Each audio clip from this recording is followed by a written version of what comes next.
Hello guys, কেমন আছো সবাই? আশা করছি সবাই ভালো আছো। তো শুক্রবারের ডেইলি ব্লগে তোমাদেরকে স্বাগতম জানাচ্ছি। দেখতে পাচ্ছ সকাল সকাল উঠে চলে এসেছি বাজারে। সকালে ঘুম থেকে উঠে ভাবলাম আজকে একটু আরাম করে দিন কাটাবো। তারপরে মনে বলল হাজার হলো সংসারে মানুষ, ভাইরে জব তো আর করি না যে শুক্রবারের ছুটির দিনে একটু আরাম করে কাটাবো। আমাদের শুক্রবার কি আর শনিবার কি, তাই তো সকালবেলা চলে এসেছি বাজারে। তো বাজারে এসে কিনলাম হচ্ছে মিষ্টি কুমড়া নিলাম, কাঁচা আম নিলাম, কাঁচা কাঁঠাল নিলাম, আম নিয়েছি আচার করার জন্য। নেক্সটে তার ভিডিও অবশ্যই তোমাদেরকে দিব।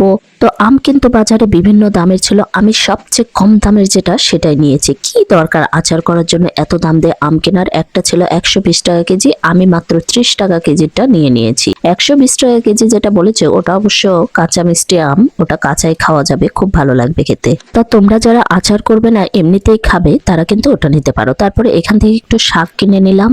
শাকের দামটা কিন্তু এখন একটু চড়াই মনে হলো, যেখানে 10 টাকা আটিতে শাকগুলো পাওয়া যেত এখন সেগুলো বলছে যে 20 টাকা করে আটি। তো আমি এক আটি লাল শাক আর এক আটি সবুজ শাক নিয়ে নিলাম। আর এই যে চলে এসেছে বাড়িতে, এবার কাটা বাছা করে নেব, নিয়ে রান্নার পালা। আমরা যারা হাউস ওয়াইফ আছি তাদের কিন্তু কোনো কাজ নেই, খালি রান্ধো বারো খাও আর এরকম ব্লগ ভিডিও বানাও। হ্যাঁ, সামান্য কিছু কাজ আছে, সেগুলো হলো সকালে ঘুম থেকে চোখ খুলতেই দেখি এদিকে বাসন এদিকে কাপড়, আর রান্নাঘরের এমন অবস্থা মনে হয় যুদ্ধ হয়ে গেছে।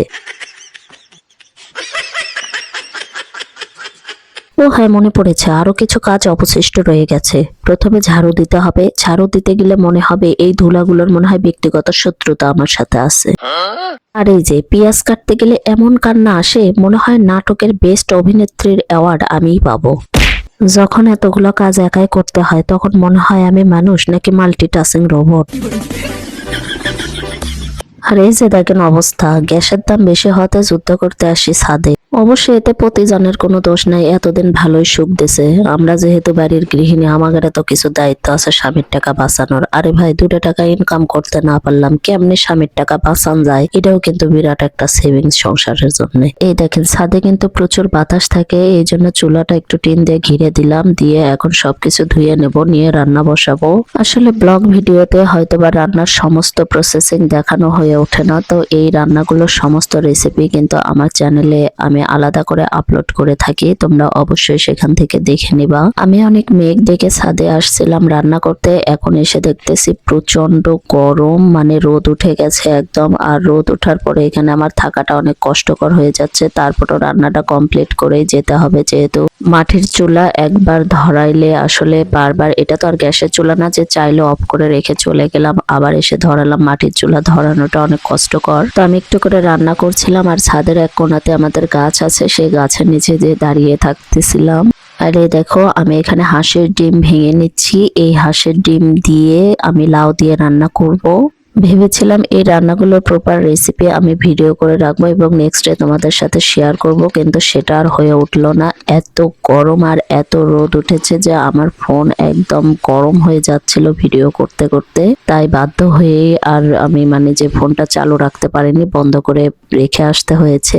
তো এই যে দেখতে পাচ্ছ এখন প্রায় 3টার মতো বেজে গেছে, নামাজ শেষ করে এসেছে, এখন সবাই মিলে খাবার খেয়ে নিচ্ছি। এই যে দেখো কাঁঠাল ভাজি করেছি, আর এই যে শাক রান্না করেছি, আর রান্না করেছি হচ্ছে মিষ্টি লাউ আর ডিম দিয়ে বললাম সেটা। এই দেখো, তোমরা কি এভাবে কখনো রান্না করো কিনা মিষ্টি কুমড়া দিয়ে ডিম দিয়ে, আমাকে অবশ্যই কমেন্টে একটু জানিয়ে দেবে। তো এখন সবাই খাওয়া দাওয়া করে বিকেলে আবার বাইরে যাব। আর এই যে দেখতে পাচ্ছ বিকেলে আমাদের বাড়ির পাশেই নীলসাগর এই জায়গাটার নাম, সেখানে ঘুরতে এসেছি।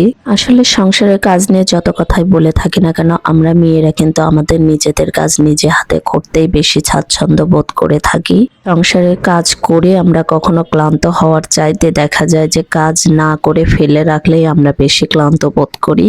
তা বন্ধুরা, তোমরা কখনো এখানে এসেছিলে কিনা আমাকে কমেন্টে জানিয়ে দিও, জায়গাটা চিনতে পারছো কিনা। আমার বাসা কিন্তু এই নীলসাগরের পাশেই, ওই পারে, আর আমি এপারে বসে ভিডিও করছি। আর দেখতে পাচ্ছ শুক্রবারে কিন্তু এখানে অনেক মানুষ আসে ঘুরতে, আর এখানে দেখো এই মানুষ আসা উপলক্ষে এখানে কিছু দোকান আসে সেগুলো কিন্তু এখানে ভালো রকমের ব্যবসা করে। আসলে শহরের মানুষ ছুটির দিনগুলোতে পরিবার নিয়ে কোথায় যাবে বলো, তাই একটু শান্ত পরিবেশ খোঁজে। আর আমাদের এই নীল সাগরটা অনেকটাই এরকম শান্ত মনোরম পরিবেশ, খুবই ভালো লাগে এখানে বসে থাকতে। আমার বাড়ির পাশে জায়গাটা হলেও কিন্তু আমারও রোজ এখানে আসা হয়ে থাকে না, দেখা যায় মাঝে মধ্যে এখানে আসি। ভাইয়াদের উদ্দেশ্যে সর্বশেষ একটি কথা বলছি, মেয়েদের সংসারের কাজ শেষ হয় না, তবুও তারা হাসি মুখে সব সামলায়। তাই বাসায় থাকা মেয়েদের একটু সাহায্য করুন আর তাদের মাঝে মধ্যে চা বানিয়ে দিন। আর পারলে এইরকম সুন্দর মনোরম পরিবেশে একটু ঘুরতে নিয়ে যান, তাহলেই দেখবেন তাদের সমস্ত ক্লান্তি, সমস্ত অভিযোগ সব কিছু মুছে আবারও সংসারে মনোযোগী হবে। আজকের মতো এ পর্যন্ত, সবাই ভালো থাকবে। আল্লাহ হাফেজ।